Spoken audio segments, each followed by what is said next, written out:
Welcome back, brewers and beer lovers, to Flying Wombat TV, the channel all about beer, banter, and bloody good times. So, we are going to be doing a review plus a kind of a this versus that sort of video today. What we're talking about is the Kegerator X series from Kegland versus a Keezer. So it's basically buying versus building your own, which is best, which is more worthwhile, which is the right thing for you to do. We will discuss all of that and more as we go through this video. So don't forget to like and subscribe, and let's get into it. Cheers, guys.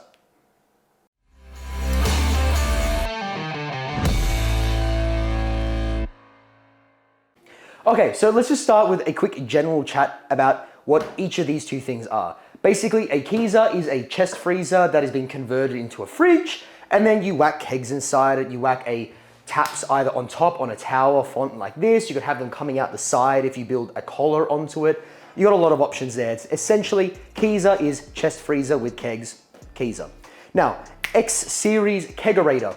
Kegerator is refrigerator with kegs in it, funnily enough. The difference between a regular Kegerator and the X series is the X series is just Xier. It's bigger, it's an X size. So it's just fitting more kegs. The regular Kegerator fits, I think, 4 kegs if they're the actual like Kegland preferred kegs, the tall, thinner ones, as opposed to like the fatter ones that you can get from China. This one here fits 8 kegs. So that's pretty great for a home brewer who has a lot of beers on rotation. Typically, you are the person that's gonna drink it more than anyone else, which means as a one-man team, sometimes you can fall behind and kegs start to stack up. Having that extra space is pretty damn helpful. Talking about Keezers, you can make them the same size, you can make them smaller, you can make them bigger. So you kind of do have more flexibility when it comes to how many kegs you wanna store, because on some of our older videos, we've got another Kegerator that I have that's got kind of a what's called a goalpost font. So it's like that tower that kind of connects like that, and taps come out of it like what you'd actually see at a bar with a frozen font tower.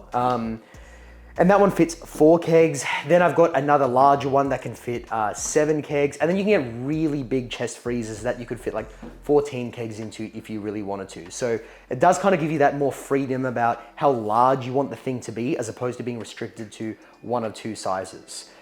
Now, talking about look and feel, generally speaking, you can make a Keezer more custom. You can make these fit more to your personal style because it's just a freezer, and you can basically get these off like Gumtree or like Facebook Marketplace or like an eBay, or what's the one they use in the States? Craigslist. You can get them off like basically a secondhand marketplace. You can get them really cheap, which means you care less about what you do to them, which is a good thing and a bad thing. Good thing because A, you can do whatever styles you want. You can drill things into it, you can glue things on it, you can build your own like frames, your own designs all around it. Bad because when you're buying that secondhand freezer, if the freezer dies, you got no warranty and you don't know when it's gonna die. I've built Keezers before that have lasted like 3 months, and then the Keezer died, like the actual freezer died, which sucked. Anyway, long and short of it is, you got more customizability and more freedom with your designs with a Keezer. Coming back over to the Kegerator. Yeah, you kind of get a little bit less freedom, but you can do stuff. So first of all, this top bar thing here that we're seeing doesn't come with the Kegerator. We added this one, you're right, mate? We added this one on top because we wanted more of that polished wooden bar top feel to it. We wanted to feel, I don't know, a little more wholesome, a little more homely, a little more like a real bar. It comes with just like the black thing that you can see underneath here. Wood is such a good aesthetic with beer. Huh? Wood is such a good aesthetic. It's a great aesthetic, yeah. Like wood just feels better. Like it just feels nicer. So I wanted wood on top of it. Goes well with the barrels. Goes great with the barrels. Yeah, I just wanted wood to be on top of this thing. So basically, I just got a huge thing of wood from the local hardware shop, used a circular saw to cut it into shape, sanded it down, shellacked it, polished it up, and then used like commercial, really strong, heavy-duty glue to glue the thing onto the Kegerator. So that it didn't actually take that much work. Sounds like a bit, not really. Most home brewers are DIY guys as well. You guys can figure it out. If you can build a Keezer, you can add a bar top to this. And I would recommend doing it purely because it just adds to the aesthetic. It gives you a little bit more bar room to work with. I'm personally not really a fan of that guardrail that comes with the, Kegerator. I don't really see a need for it, to be honest. So I'm happy to have a big flat top bar with my chosen wood of choice. but you do get a little bit less freedom with the Kegerator because you do have things like, if we come around here, at the back, you've got like this grill here, you've got the condenser and everything happening down here. So you kind of don't really want to just cover all that stuff up so there's no airflow, because this thing then could overheat and you could damage it. So you kind of got to get a little bit creative. My idea is to have hinges here and put like a chalkboard over here that will cover all this stuff up without impeding the airflow, so I can write like what's on tap and everything and get creative with some chalk without actually damaging the unit itself. But you know, you guys do you. All right, getting back up. Now we're gonna open them up, as they say. Do my fly. I don't have a Spread fly. I don't have a fly. I don't want to see it anyway, mate. Anyway, let's open up. You gotta get the blindfold back. Let's open up the Keezer first. So here is the biggest issue with Keezers. It opens this way, which is a really annoying problem to have. So, by the way, I got a bunch of hot bags and stuff in there if you're wondering what that is. It's not anything like, what's the word? Nefarious? Notorious? Notorious. Illegal. What do you say? Whatever. Anyway, kegs and, you know, ingredients, whatever. The point is, Keezers, or bloody hell.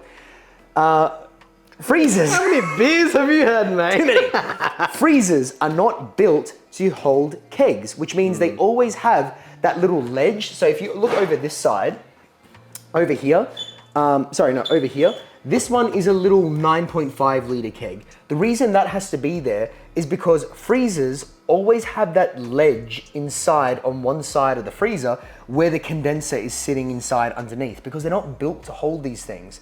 The issue with that is you lose a lot of space. It means that in that ledge spot, you can't have full-sized corny kegs. You must use a half keg. So you're kind of restricted by the design of the freezer itself. Now, the reason why opening from the top is so bad is because if you're like me, you forget sometimes after you've had a couple of your home brews that you have a bunch of crap sitting on top of your bar. So then you go and open it up and then suddenly there's a smash and yeah, that's right. That's where I put that glass or that bottle or whatever it might be. Not just about that. What about lifting the bloody kegs, mate? Another good point. So I'm not going to lift a keg because just no. So I'm going to grab this one over here, little baby keg, 9.5 liter version. Nothing but good. imagine I'm holding a full 19 liter corny keg. The keg itself weighs like 1.2 kilos. Now add in the 19 liters of beer as well. It's now over 20 kilos. When you're opening this by yourself and you're lifting that huge keg over top and then you're trying to take another keg out and then you're trying to avoid all of your beer lines and your gas lines and you're moving them and then your arm's giving out if you're like Odin and you haven't hit the gym in a while, it sucks. Like it actually does suck. It actually is kind of a little bit of a workout, as many of you would know, because I'm sure many of you have Keezers. So it's a bit of a pain trying to do that whole lifting process and get all that stuff in there. Biggest advantage with a Keezer is that, how nice is that? It opens on the side. Such beauty. All you have to lift it is that little 15 centimeter gap. A beauty. So this is honestly the best, absolute best part about having this unit. It's all opening from the side. You don't need to lift things above shoulder height. Already? So right now there's 6 kegs in here. This unit, the Series X Kegerator, can fit 8. It will fit probably 7 at the moment because I'm using a couple of the kegs that are like fatter than the recommended kegs. So there's like, with corny kegs, you can get like the fat ones that are a little bit shorter, and then you get the thinner ones that are a bit taller. The thinner, bit taller ones, you can fit 8 in here.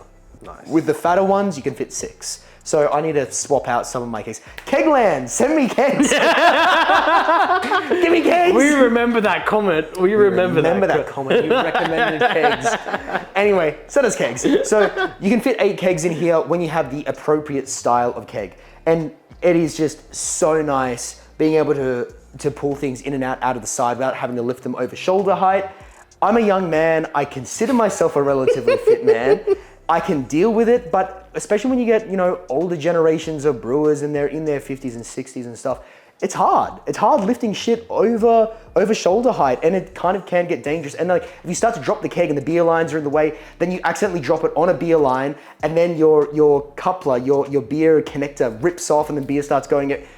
it gets messy. It's happened to me before where like you've landed it on a line, you hit the wrong kind of stuff, and then gas is going everywhere, beer's going everywhere. You open that up and you knock something behind it and the tap opens up and beer starts flowing and it's painful.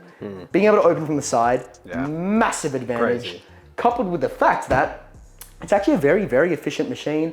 I know that newer freezers are very efficient. You buy an older second generation freezer secondhand from someone on like a marketplace online, they get less efficient with time. So I guess that's kind of just a new versus old thing. So it's not a really fair comparison.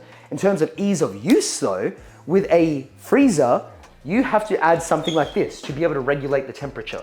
So you need to add basically a temperature regulator to stop it from freezing the kegs, because a freezer is a freezer, it's not a fridge. So you need to add something like this that basically has a temperature probe and then a feedback loop so that it turns this thing off and on to hold it at a set temperature. This already has that. All you need to do is click colder or warmer, and then you've got your degrees display here. You can change it between Celsius and freedom units, i.e. Fahrenheit. And you can turn the fan Americans. off. Americans. Love you guys. And then over here, you can turn fan on and off. I recommend always keeping the fan on because having a flow throughout where the kegs are stored actually increases efficiency of the system. Despite people that might think, oh, I'll save the energy for not using the fan. Much more efficient to use the fan because all the air is getting circulated, so it holds temperature much better instead of having warm spots and cold spots, which prevents your kegs from freezing if they're in the wrong spot. Anyway, the fan, turn it on, pumps air into these stay cold. You can do the exact same thing with a Keezer. The only issue is you need to add your own fan. So our fan unit is, where did I put it? Where's it buried? It's buried in the deep dark. There it is. Down there? So, I don't want to go down there. There's a troll down there, isn't there? Yes, but his name is Gimli and he's very nice. I If you want to bring him meet some Gimli. gin, he'll show you a good time. So we've got a little fan down here, which is basically just a little, like almost like a computer fan, and it just keeps pumping cold air up into the font tower, so it kind of keeps everything circulated. But once again, it means it's just that little extra piece of equipment that you need to have housed in there somewhere, and often it gets in the way if you're like me and you don't organize this whole thing properly. Anyway, just talking about mobility for a second, anyone that has a brain in their head will put these things on wheels, whether it's a Kegerator or whether it's a Keezer. Put it on wheels. You can actually move it. I assume most of you guys do, but just in case you're thinking about building one and you haven't thought of this yet, just put it on wheels. It is so much easier. Putting the wheels on a freezer can sometimes be difficult because there isn't a designated spot as to where you should put the wheels. Like the Kegerator has a designated screw holes for where you can actually drill wheels in. So whether you use little caster wheels or if you use big chonky caster wheels, there's designated screw holes to actually attach them. With a Keezer or with a freezer basically, there isn't. So my solution was I basically got a big piece of wood, like a big piece of oak, glued it to the bottom of the freezer, after I flipped the whole thing upside down, I drilled in through the wood all of the wheels. So it was just a little bit of a DIY process. It's fine, absolutely doable. It is cheaper than, that kind of option, but it doesn't always work depending on the freezer, because sometimes you get these freezers, this weird bump in the middle, like these weird railings that you can't remove. Just be careful what freezer you buy because some of them are not wheel friendly. The Keezer is actually very, very light until I added this big piece of oak. That added some weight. But before I added the big piece of oak, very, very light, very mobile. Like the whole thing I could not have been more than 10 kilos for sure. Like it's mobile, it moves around so easily. Freezers, also modern chest freezers, very, very light. Older versions of chest freezers, pretty damn heavy. So that's not really a problem most of the time, but if you're ever thinking about like putting this in the back of your ute or your car or something and sorry for the Americans, pickup truck. We call them utes. Anyway, if you're ever thinking about putting this in the back of your truck, if it's a heavy, older freezer, that is a real pain. So if you're gonna go with the Keezer, just get a newer Keezer. A, you got warranty. B, it's newer, so it'll actually last like 10 years. C, phone rang. C, more energy efficient, and D, lighter. Anyway, that's all about that. This is actually take 2 of this shot here because the cameraman... It wasn't me. The cameraman forgot to plug in his audio. So you guys could not hear me as I spoke through the entire thing. This is quality production. Okay, it's production. So really brief one, talking about this type of tap versus this type of tap. This is not a this is better than that sort of thing in terms of setup because you can get whatever tap you want on either system. But just talking about this tap itself, this is a nukatap, which is the next generation of a intertap, if any of you are familiar with that. Basically, it's a flow control system. So you can actually control how much beer comes out at any given time out of that keg. That's effectively what it is. The older generation of intertap, based on the way that it was actually functionally set up, essentially produced more foam, kind of made a more foamy pour when you reduced the actual flow coming out because of the way that it was set up inside the tap. This is getting into like fluid dynamics, which we're not going to go through on this video. But over here, this is a classic Brumby tap. So basically a backwards sealing tap, which means A, you get an issue with gunk building up on the point where you actually open and close it and it opens to the environment, which sucks because with especially sticky beers or when you haven't cleaned your taps in a while, the actual tap gets stuck and you've really got to yank it and either break the plastic or the tap moves, like the plastic handle. So you kind of got to pour like boiling water on it and stuff to like get it moving. It's a real pain in the butt. But over here, this is forward sealing, so that issue just doesn't happen.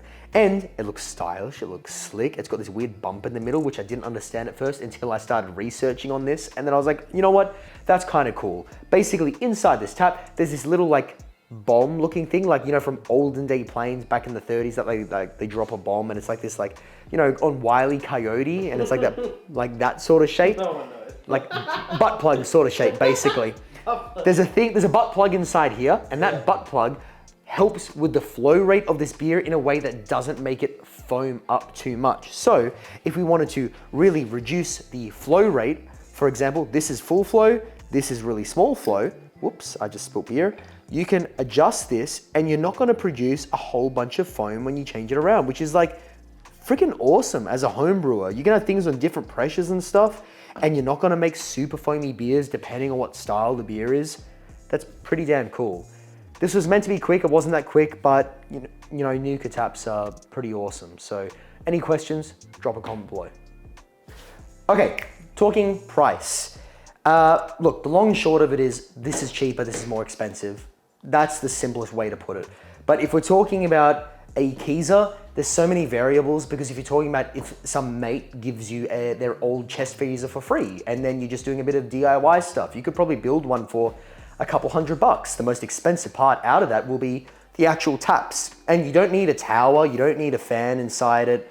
You can get away without that stuff. You can actually just drill the taps into the side of the Keezer. Like, there's plenty of YouTube videos and stuff about how to build Keezers, so we're not gonna make one of those. But basically, if you build a collar which attaches to the freezer itself, like basically just wood planks all the way around it, you make a collar, and then through that, you can drill long shank tap connectors so that it goes straight through that collar into the freezer itself, and then you don't need a tower. It is a cheaper option. It means you don't need to worry about a fan so much because you don't have beer lines sitting outside of the freezer itself.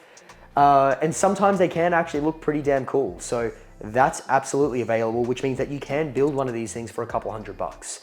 If you're getting a new freezer and you want to do towers or you want to do a goalpost or anything like that, you're almost getting to the point where you're basically spending the same amount as if you just bought a Kegerator. Jumping over to the Kegerator.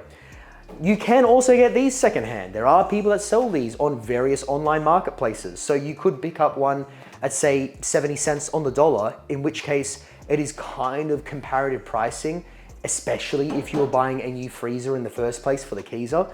But talking about this specific model here, the one that we bought, with the types of taps that we bought, with the towers we bought, with how many taps, and with this Series X model, ended up being, if memory serves well, around that $1,200 mark. We'll superimpose the actual dollar pricing, as well as put links to all of this stuff down below at the bottom of this video in the description. But basically, yeah, the actual unit itself with the taps and everything was, I believe, about $1,200 to $1,300. And then considering like the wood and the, you know, the shellac, the varnish, all that kind of stuff added on top, we're probably sitting around 1600 sort of territory. You know what we call that? What? Sex appeal.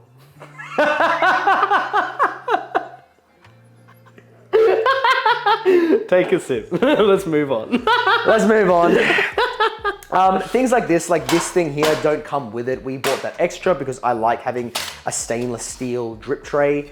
Personal preference, you don't really need it, but I just like that silver on wood sort of look, so I wanted one, and that was like 80 bucks. Again, links to all of this stuff down below.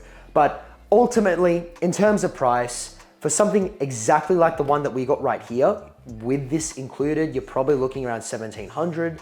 Something like this, we bought this freezer secondhand and it was in pretty damn good nick. I think this one cost me about 700-ish sort of territory.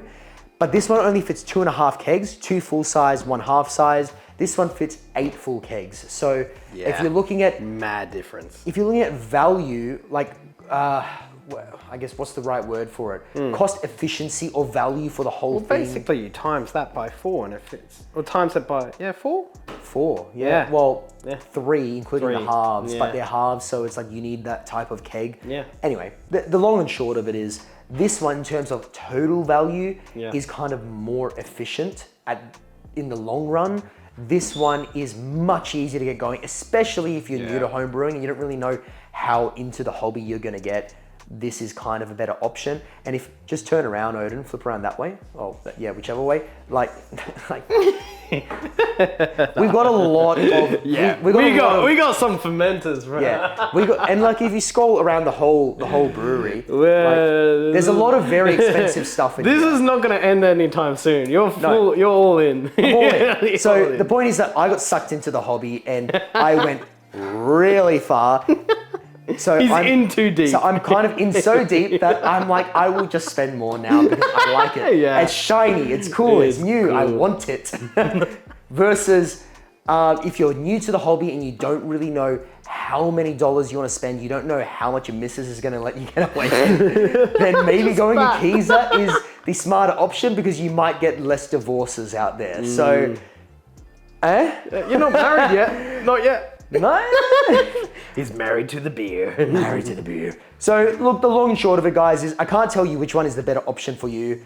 All I can say is that it's personal preference. It's about personal circumstances. If you want more customizability, you don't care about slight inconveniences and you want it to be a bit cheaper, go with a Keezer. If you want huge space, if you want a little bit of a plug and play, just ready to go straight out of the gates, and you are happy to spend a few more dollars, the Kegerator is a pretty damn good option. And you can modify it a bit, maybe not as much as that, but you do have the ability to make it your own. There's my 2 cents on the topic, guys. There's a lot of opinions out there. Ultimately, it does just come down to which your personal preference is, which is kind of a lame answer, I know, especially for people that are at that pointy end of the decision that just want a do this or do that. Can't give it to you. All I can say is based on my experience, I loved this for a very long time, still do. This point in time, right now, I love this more. It's just cleaner, it's schmicker, it's more functional, it's more efficient. It's got sex appeal. It's got sex appeal. And I love that about it, and I love the fact that I got to still kind of make it my own. So, that's my opinion. I leaned to this, but I'm really heavy into this whole craft that we do. Anyway, long and short of it is, if you have any questions about any of this stuff, let me know. Drop a comment down below. Any topics you want us to explore, anything you want us to do, let us know. And as always, don't forget to like and subscribe. We'll catch you next time, guys. Cheers. Cheers.